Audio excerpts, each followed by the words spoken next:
How you doing, guys? Welcome back to Coffee and Juice. This is where we talk about a wide range of topics, all relative to self-improvement. So I touch upon anabolics, TRT, TRT plus, and we also talk about plastic surgery. So today we're going to denote or mark it on your calendar. We're going to talk about plastic surgery, and we're going to do a plastic or not on your boy Magic Mike. Did he or did he not, obviously all speculation, get a surgical intervention or a facial rejuvenation surgery? And what piqued my interest regarding this is that I'm flipping through a GQ magazine. Yes, I still read paperbacks, all right? I'm a little older than you, but I'm probably better. But that's another conversation, once again, like I always say, for another day. So now, Magic Mike, 42 years of age, we're going to look at historical imagery, and I'm going to give you my take, or I'm going to weigh in on what he may or may not have done. I've had multiple nip tucks throughout my life. I'm touching 50 years of age, and we're going to look at this guy, and I like the kid. He can dance, he can sing. I don't know if he can sing, but I know he can dance, and he's a great actor, handsome kid, but the kid's trying to hold on to his youth and his aesthetics, and I appreciate that, but at the same time, nothing's going to get past me or get past my desk. So plastic or not, let's see what we got. All right, so if you're going to do a plastic or not, and you intend to unpack this in a very intelligent format, what I plan to do is explain something called the golden ratio. And what I'm going to do is I'm going to do it in a very casual way, because I don't want to bore you to death that you feel like you're going to need a cyanide capsule about 2 minutes in. So now the golden ratio is going to be a coupling of a mathematical equation that your doctor is going to measure for, and it's also going to be a visual examination by your surgeon, because obviously, or you hope, that they have an artistic eye regarding what they want to do or what you want to do via your augmentation or plastic surgery. So remember, there's the upper, middle, and lower vector of your face that complete the overall picture of symmetry and congruency regarding you. So this might pertain to you, because right now you're listening to this, you're looking in the mirror, you either look like a raccoon or you look like you're 2 steps away from the coffin and you look like Skeletor. So this might be pertinent to you, but obviously we're going to discuss, did Magic Mike go under the night? And obviously this is all speculation and for entertainment and information purposes only. So as we move forward, the golden ratio is going to be a mathematical equation along with a visual examination, and we're going to basically hope that your doctor wants to give you a natural appearance regarding this golden ratio or whatever surgery you might want to go through with. All right, so stick around. So we're going to do it step by step, and we're going to examine some historical imagery regarding your boy Magic Mike. So stick around. So now, if we do this with some intelligence, let's also look at what I think he may have done, or we speculate he may have done in the past. So now, my keen eye, or my mature opinion, is going to say that throughout the years, he's had a multitude of FUE, or hair restoration procedures. Now, the reason why I say that is that if you look at his hairline and the texture of his hair, it has changed throughout the years. And now, whoever did his hairline recently, I would say did a great job. He has a natural break to the hairline. It looks soft, it looks full, and once again, they did a great job. So whoever he's going to, this guy, obviously makes buku dollars, and you know me, I always talk about money, is that whatever this kid's up to, he's doing a good thing.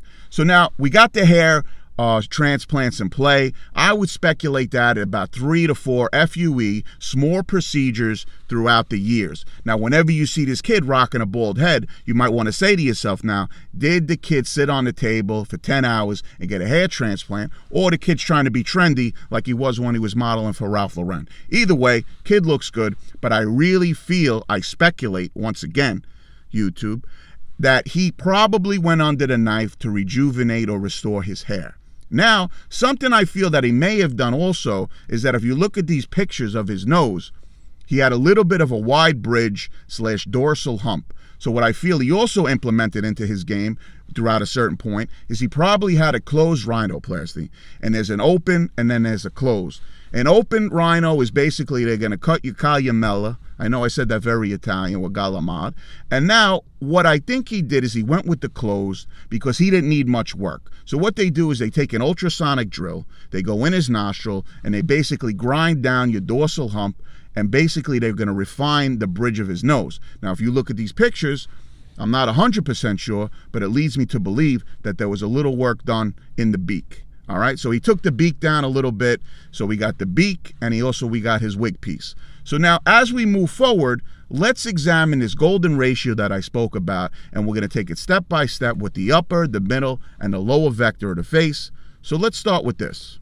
So now when we go to the upper vector of the face, I'm going to say that nothing was touched there, but probably previously, like I stated before, there was probably some FUEs or some hair transplants thrown into the mix so the kid doesn't look like Yul Brynner. All right, for some of you that are older watching, you got the reference. So now, when it comes to the upper eyelids or an upper blepharoplasty, I'm going to show you some pictures, and we're going to say, and I could kind of put my stamp of approval, is that he did not have an upper blepharoplasty because you still see some skin laxity there near the eyelid. So now what they do is they do a skin resection, and that's really what an upper blepharoplasty is. So we could take the upper bleph off the chart. He did not have that done. I also don't believe that he had a forehead lift or a forehead reduction. But what I feel that he also does is he probably gets baby Botox or Botox. It depends on how you say it. And then what he does is he microdoses Botox units, some type of either Zeman, Dysport, Allergen, or Allergan Botox, the US brand, and he throws it in his head. And the reason why is that it gives them a youthful appearance, but whoever the injector is, they're doing a great job, is because they're probably only giving them 30 to 40 units to kind of soften those muscles in the head. Now, a lot of you freaks out there want to look like a puppet, male or female, and you like to freeze your forehead so you look like a mannequin. All I'm trying to say is that if this is about self-improvement or about aesthetics, and this is also a plastic or not, you do not want a frozen forehead. Maybe if you're a female, you could get away with that because, once again, you want to look plastic, but that's fine, and whatever you want to do with your life, I'm going to support you here on YouTube across many social platform channels. So now, upper forehead, Botox, nothing else was done. He didn't get anything pulled back or reduced, and the upper eyelid wasn't touched. So let's move now to the lower part of the face. We're going to go all the way down, and some of you is like that, and we're going to talk about the lower vector of the face. So we drop down all the way to the lower vector of the face, and what I'm going to say, in my humble opinion, my mature eye, is that nothing was done on the lower vector of his face. Now remember, the lower vector is comprised of the neck, the jawline, and it falls right under the mouth a little bit, right? So now we have that vector kind of figured out. I'm going to say that there was no hyaluronic fillers thrown into the jawline, even though people augment the jaw to make it look tighter. But historically, we see that his jawline is pretty good. Even though there's a little bit of bone resorption, that's because he's a little older. So I'm going to say there was no platysmal bands, and the lower vector was not touched at all. So now, where things get a little interesting or a little tricky is that we're going to go directly to the middle of the face. So now when we look at the middle of the face, what I'm going to say, and I speculate, once again, this is a plastic or not, is that the bulk of the work was done in the mid-face. And what I mean by that is that he probably had a mid-face lift because that's what he presented for when he came into the office of the plastic surgeon. Now, under the eyes or the tear troughs, now for some of you, like I said prior, some of you look like a raccoon or you look like a skeleton. So this might obviously apply to you, this plastic or not. So what he probably had done is something called the lower blepharoplasty. Now, a lot of you think a lower bleph is only eye bag surgeries because you listen to people talk, and some of them are troglodytes, and they say, yeah, I had eye bag surgery. But the thing is that with a lower blepharoplasty, like I've had, they could do something called a skin pinch. Now, what that is that they remove the laxity from under your eyes and also the hyperpigmentation that you may accumulate throughout the years, just for natural aging, genetics, or sometimes when you use hormones, like this channel talks about, you might get hyperpigmentation. So I believe that he had a lower blepharoplasty coupled, now when I say coupled, this depends on if the surgeon is legitimate, which I think he was as we look at the work, is that what you see, or what he might have had, is he probably had a fat transfer or nanografting of fat put into the lower tear troughs to give him that complete, less hollowed out look. And from what I could see, it's a natural appearance and it looks great. So we got the lower blepharoplasty with the fat transfer all working in conjunction for that part of the mid face that usually people have a problem with at that age. So now if we go down to the cheek or the cheekbone, I also think that he had a cheek lift. And the reason why I say that is that when they do mid-facelifting, either surgically or non-surgically, this is what gets addressed. So now what I feel he had is he had something called a buccal cheek lift. That means throughout time, throughout trauma, I think the kid was a fighter, your cheek or your malar pad starts to slide off your face and you start looking terrible and hollowed out. So what they did is that they went in through his cheek, they picked up his cheek pad, and they put it right back to restore his youthful appearance. So now we talk about the mid-face. Those are the things that he had done. So if you look at the corners of his mouth in these pictures that I'm going to show you, you notice that there's a heaviness to the cheek. And what a mid-face does, it kind of picks your cheeks up, it fills in your eyes, and to be honest with you, at this particular age, it was the right choice, and you need a plastic surgeon that's not going to look to pull your face back just because. And if someone wants to do that, and you don't present for that, A, it could be such a mistake that there cannot be a revision, and also you want somebody with that ethics. I talk about money, ethics, and all this all the time, no matter what category or genre we're in. When you deal with a provider, a medical provider, you need somebody who cares about you and cares about what you're going to look like, not in 10 years, but in 20 years if they implement a surgical intervention. So just keep that in mind. We got the lower face was untouched. We got the upper vector, which was untouched. But I speculate, for entertainment purposes only, that this person, Magic Mike, got a mid-facelift, and when you look at these pictures, what a fantastic job. The kid's skin looks like porcelain, all right? So kudos to him, but let's also talk about this now. All right, so now that I walk you through the meat and potatoes of this plastic or not, we went from the upper, middle, and the lower, and we kind of made our speculation or assessment. So now, when it comes to getting a good facial rejuvenation, this is a little bit of a pro tip. And like I said, you stuck around this long, and I know you probably have nothing to do with your day, so you're probably sitting in the bathroom stall watching something, and you happen to be watching me. So now, a good facial rejuvenation is that if you're about 1 millimeter away from that person, you can't tell if any work was done. And that also comes back to the hair restorations that I assume or speculate that he had. So now Magic Mike did a great job. He made a great decision, and he probably spent a shitload of money on basically getting the surgery. But you know what? I know the kid does well, and God bless him for that.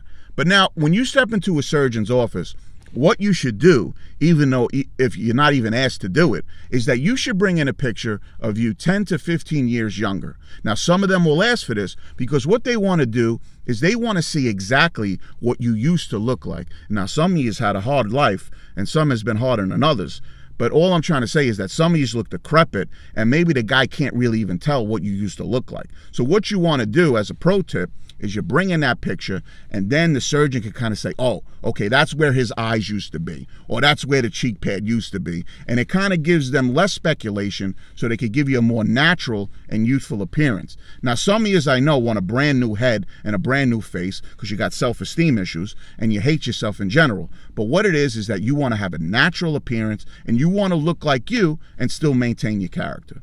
So another reason why I talk about plastic surgery on my channel is I talk to people that usually delve into the world of chemical warfare or anabolics or hormones. So as you know, and you know better than me, is that hormones through the years or steroids, you know, it depends on how you want to, what moniker you want to give it, is that naturally your tissues will grow. And if your tissues grow, that means the muscles in the skin become heavier, which means they're going to sag, making you look older. So now that I broke that down in a very scientific way, this might be an avenue that some of you might want to pursue. I know in certain communities, like the bodybuilding community or fitness influencers sometimes, is that some of you only care that your skin is as thin as a leaf and you're shredded. You don't even care if you got acne, you don't even take showers. So whatever the case is, all I'm trying to say is that if we do a head-to-toe analysis of you, because that's overall aesthetics and self-improvement, is that you might say, you know what, my serratus tie into my obliques is amazing, but my face is looking like a monster. So all I might want to say is that when you run into a certain age group, maybe your late 30s, your early 40s, 50s, 60s, is that you might want to address how you present in the face. So that's why I do these videos. So look, I know sometimes I'm hard on you, but I love you. It comes from the heart. And I don't want you to look terrible because I scare easy. All right? So coffee and juice, I hope you got something out of it. And if you need to fix your face, do it already. All right?